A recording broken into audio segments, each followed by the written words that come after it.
يا من تحب محمدا عليه تبخل. Bismillahirrahmanirrahim. Assalamualaikum warahmatullahi wabarakatuh. Selama ini kita mungkin hanya mengenal 25 nabi yang wajib diketahui dalam Islam. Namun, apakah kalian pernah mendengar kisah tentang Nabi Daniel atau Nabi Daniel? Beliau adalah nabi keturunan Bani Israel yang dikenal dalam agama Yahudi dan Kristen. Lalu, bagaimanakah kisahnya? Sebelumnya, tekan tombol subscribe dan nyalakan loncengnya. Bagikan video ini ke teman dan keluarga kalian, karena sebaik-baik kalian adalah orang yang mempelajari Al-Quran, kemudian mengajarkannya kepada orang lain. Satu lagi, simak video ini sampai selesai, biar nggak salah paham.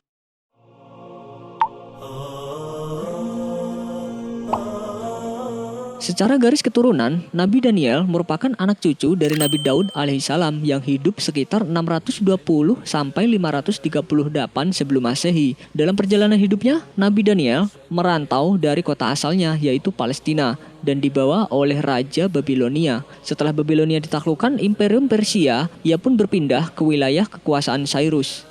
Saat itu, Raja Cyrus membutuhkan seorang penafsir mimpi. Karena tak ada yang mampu menafsirkan mimpi raja tersebut, akhirnya raja dipertemukan dengan Nabi Daniel. Setelah mendapat jawaban tafsir mimpi yang memuaskan, raja pun mengangkat Nabi Daniel menjadi penasihatnya. Tapi sayang, karena jabatannya itu, banyak pejabat kerajaan lain yang iri dan terus memfitnah Nabi Daniel. Hingga suatu hari, sang raja berhasil dihasut dan Nabi Daniel harus dijebloskan ke dalam lubang yang berisi singa-singa buas. Di dalam lubang itu terdapat 2 ekor singa kelaparan yang siap menerkam. Saat itu Nabi Daniel tetap sabar dan terus meminta pertolongan kepada Allah Subhanahu wa taala. Lalu, apa yang terjadi kemudian? Ajaib, saat Nabi Daniel dilempar ke dalam lubang itu, singa-singa tersebut membungkam mulut mereka dan berubah menjadi hewan yang patuh. Setelah beberapa hari Nabi Daniel dikurung bersama singa, ia tetap selamat, namun ia sangat kelaparan. Melihat hal itu, Allah pun memberi pertolongan dengan memberi wahyu kepada nabi lain, yaitu Yeremia yang berada di Yerusalem, agar menyiapkan makanan untuk Nabi Daniel. Tapi Nabi Yeremia kebingungan karena lokasi ia tinggal sangat jauh. Daniel di Babel dan Yeremia berada di Yerusalem. Tapi karena mukjizatnya, Allah mengirimkan sesuatu yang kemudian mengantarkannya menuju Nabi Daniel. Akhirnya Yeremia berhasil memberikan makanan kepada Nabi Daniel dan ia pun sangat bergembira dan bersyukur atas pertolongan Allah yang diterimanya. Sayangnya tidak diketahui secara jelas apa yang terjadi setelah itu. Sebuah makam kuno yang terletak di kota Kirkuk, Irak, diduga sebagai makam Nabi Daniel. Namun, menurut versi rakyat Mesir, peristirahatan terakhir Nabi Daniel terletak di Alexandria, Mesir.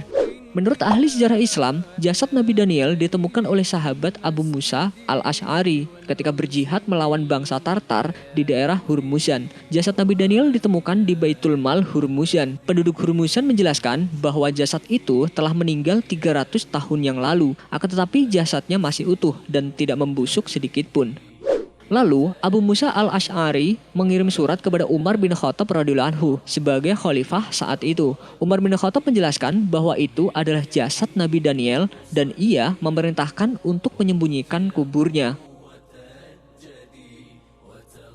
Diriwayatkan oleh Ibnu Abi Syaibah dengan dari sahabat Anas. Tatkala mereka, Abu Musa al-Ash'ari, menaklukkan Tustur, mereka menemukan jasad seseorang yang hidungnya panjang. Penduduk Hurmuzan beristianah atau meminta bantuan dan meminta hujan dengan perantara jasad tersebut. Abu Musa segera menulis surat kepada Umar bin Khattab. Umar membalas surat, "Sesungguhnya ini atau jasad tersebut adalah nabi di antara para nabi. Api tidak akan membakar jasad para nabi dan bumi tidak akan merusaknya. Hendaklah engkau dan salah seorang sahabatmu menguburkannya di tempat yang tidak ada seorang pun yang mengetahuinya kecuali kalian berdua. Kemudian aku dan Abu Musa pergi untuk menguburkannya." Hadis riwayat Ibnu Abi Syaibah. Para sahabat menyembunyikan kubur Nabi Daniel dengan cara menggali 13 lubang kubur di sungai yang airnya dibendung sementara, lalu menguburkannya pada salah satu lubang di malam hari, sehingga tidak ada yang mengetahui di mana kubur beliau. Hal itu tujuannya adalah untuk menghindari syirik. Tetapi Syekhul Islam Ibnu Taimiyah menjelaskan bahwa Umar bin Khattab menulis surat kepada Abu Musa dan Umar berkata, "Pada siang hari galilah 13 lubang kubur, kemudian kuburkanlah pada malam hari pada salah satu lubang tersebut. Sembunyikan kuburnya agar tidak menjadi fitnah atau disembah-sembah dan dikeramatkan oleh manusia." Wallahu a'lam bishawab. Wassalamualaikum warahmatullahi wabarakatuh.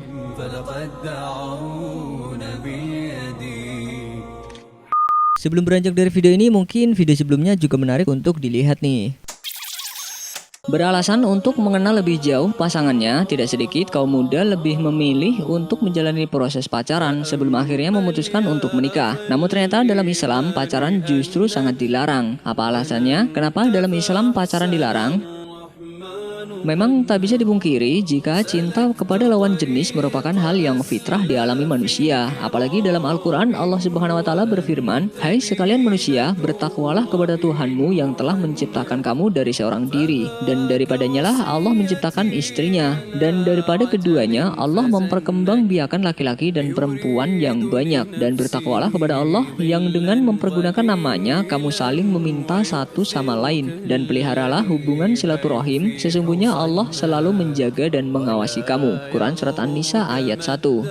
Dalam Islam sesungguhnya memang telah mengatur atau mengajarkan bagaimana menyalurkan fitrah cinta dalam syariatnya. Tapi perlu kita garis bawahi, jika pacaran yang sering dijalani oleh kaum muda merupakan salah satu penyaluran cinta yang salah, bahkan dianggap salah satu dosa besar dalam Islam.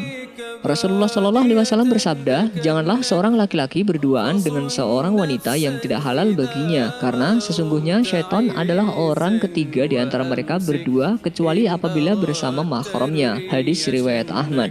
Larangan berpacaran dalam Islam dikeluarkan karena pacaran hanya mendatangkan kemudaratan, misalnya zina. Sebagaimana Allah Subhanahu wa Ta'ala berfirman, "Dan janganlah kalian dekat-dekat dengan zina, karena sesungguhnya zina itu kotor dan sejelek-jeleknya jalan." Quran Surat Al-Isra ayat 32.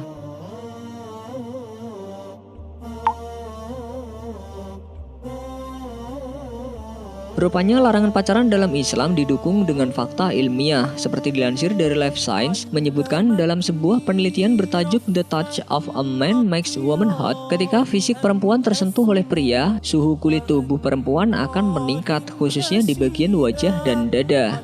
Penelitian itu pun menunjukkan sentuhan dari pria terbukti mampu membakar gairah seks wanita. Bahkan penelitian ini terbukti benar seiring dengan banyaknya kasus yang terjadi di mana sejumlah pasangan muda yang baru beberapa lama pacaran namun sudah melakukan perbuatan layaknya suami istri. Dan dari situlah mungkin ini alasan dan sebab mengapa dalam Islam kita tidak boleh pacaran bahkan bersentuhan dengan bukan mahram. Islam melarang berpacaran, berpelukan dan bersentuhan dengan lawan jenis sebelum menikah karena sentuhan melahirkan gerakan otak, kemaluan dan nafsu.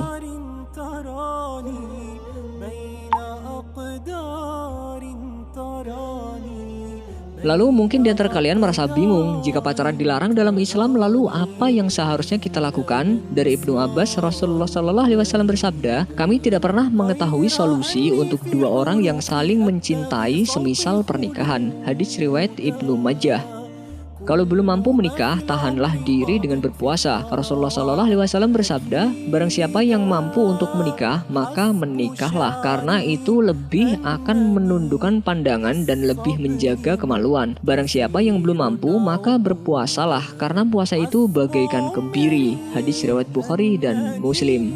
Itulah alasan mengapa pacaran dilarang dalam Islam. Rupanya larangan berpacaran ada karena demi kepentingan umat manusia agar bisa lebih menjaga diri, pikiran dan juga nafsu, dan juga agar bisa mendapat keridhaan Allah Subhanahu wa Ta'ala. Wallahu a'lam bishawab. Wassalamualaikum warahmatullahi wabarakatuh.